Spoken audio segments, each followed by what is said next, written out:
Welcome guys to another episode of Match Report, and in this one I'll be talking about United's latest match against Reading, which took place yesterday on the Saturday 16th of March 2013, and obviously it was a huge stake again of the game because of what happened with City earlier on.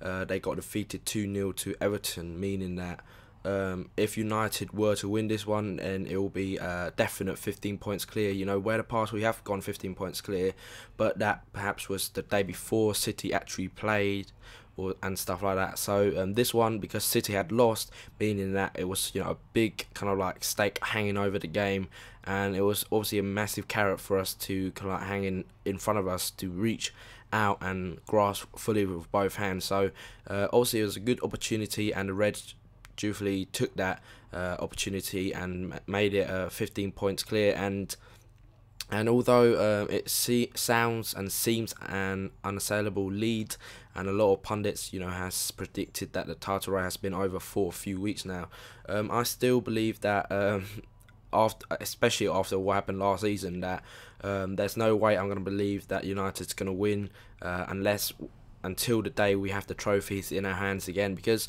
you know, after last season it made a lot of us doubt about perhaps kind of like United's decisiveness in terms of like getting the job done and stuff. But yesterday I think underlines the new kind of like hunger and kind of experience that United has shown from the last year or so, that they are now able to close out games that perhaps in the last few years, perhaps due to a lack of experience or you know, the young squad or tiredness and fatigue, that they haven't been able to win these sort of scrappy games before. But yesterday against Reading, they got the job done, 1-0 scoreline, and I think that is actually a fair reflection of the whole match in general, because Reading, to be fair to them, they gave it all they had and they worked very, very hard in both the central midfield and the defence, meaning that the Reds attacking lineup didn't have much of a chance to do anything really, to be fair.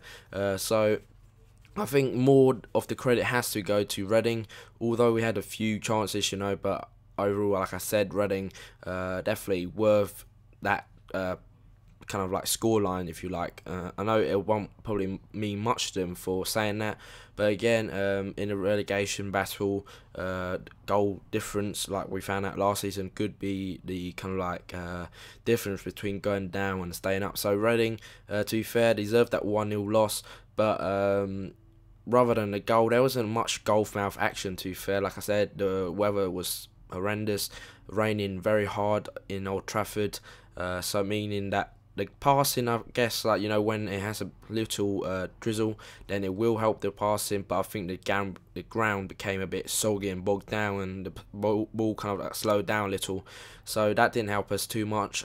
In regards to the goal, it was a very kind of like scrappy goal. It's a deflected goal, and that, like I said, encapsulates the whole game, where it's very scrappy, and we were a touch fortunate, I guess. Great build-up play actually from Rio Ferdinand, making a solo run from our own half, straight over a few Reading players, a little chip over Lidgetwood. Really nice skill by Rio, you know, who's tweeted about dreaming about playing that number 10 role. You know, from this evidence we definitely can see him showing some of that skill, you know. So Rio doing really well, and then passing to Rooney, who controlled it quite well, you know, considering how kind of like high Rio actually kind of miskicked it when he got shoved over by McCleary. So Rooney controlled it really well, hit it second time with his second touch, and it deflected off Pearce and leaving Stuart Taylor with no chance really. So it was a lucky goal, but again, I think in that sort of spell we were really dominant, and Reading, you know, obviously you're going to expect that with us being at home. So Reading, to be fair, you know, after that they responded quite well. A few minutes later they had a chance from Hale Robson-Kanu, really close. Great shot, you know, from just outside the area, bending it, and De Gea was really scrambling across his goal. Not sure if he perhaps got it, if it was bending in, but to be fair, like, you know, it was very close. It was basically scraping the outside of the right hand post, so that just shows how vulnerable a 1-0 lead is in the Premier League, because a goal could come anywhere, and only takes a second to score a goal. There was some changes to the team as well. There was 8 changes in total, I think, from the last weekend's match against Chelsea. Butner, Smalling, Vidic, Anderson, Giggs, Welbeck, Van Persie, all coming in, and Ashley Young as well. So all coming in for, and Sir Alex has reiterated it, that it's really important this time of year that we kind of like keep the match day squad fresh as possible. So I guess that was the main kind of like purpose of yesterday for all the changes, and I guess by changing so many personnels, it kind of affected the kind of like game and flow of the matchday squad that we were used to in perhaps say the Champions League or a regular Premier League game. But again, overall, it was a decent match because of the result, obviously. But again, it was a kind of like functional match, but if unspectacular, if you like. So again, the Reds winning with only, I think, 8 or 9 games to go. I think it's 9 games to go actually.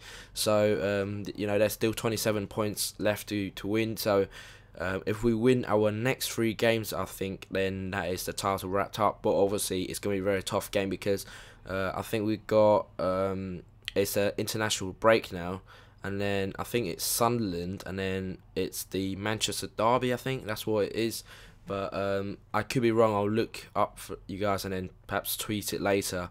But again, it's going to be an uncompromising next few games, because Sunderland away, we all know that we won their last season, and so I think that could be a big factor because we might try to inflict and revenge for that sort of feeling that we had there last year. And then obviously the Manchester derby coming up, Chelsea, Arsenal away. It's going to be a hard run of games, but hopefully before that sort of like hard run, we might have sewn up the title and perhaps start to play some of the youngsters for to give them some experience in the Premier League. Obviously, Sir Alex would want to send a message by perhaps playing the squad, beyond that kind of like, champion-elect status. But again, I don't know whether that's gonna. I think it all depends on how we progress in the FA Cup as well, because if we are doing well in that competition, then Sir Alex might want to kind of rest his bigger players for that competition if we had re-sewn up the Premier League. But again, I have to reiterate after last season that nothing's won until that last day of the season when we are presented with the trophy. And yesterday it's just another kind of like good performance from the Reds, getting the job done, and hopefully that will contribute to the overall success of this year. We are still in a double, but again, we've got a replay with Chelsea in a week and a half or so.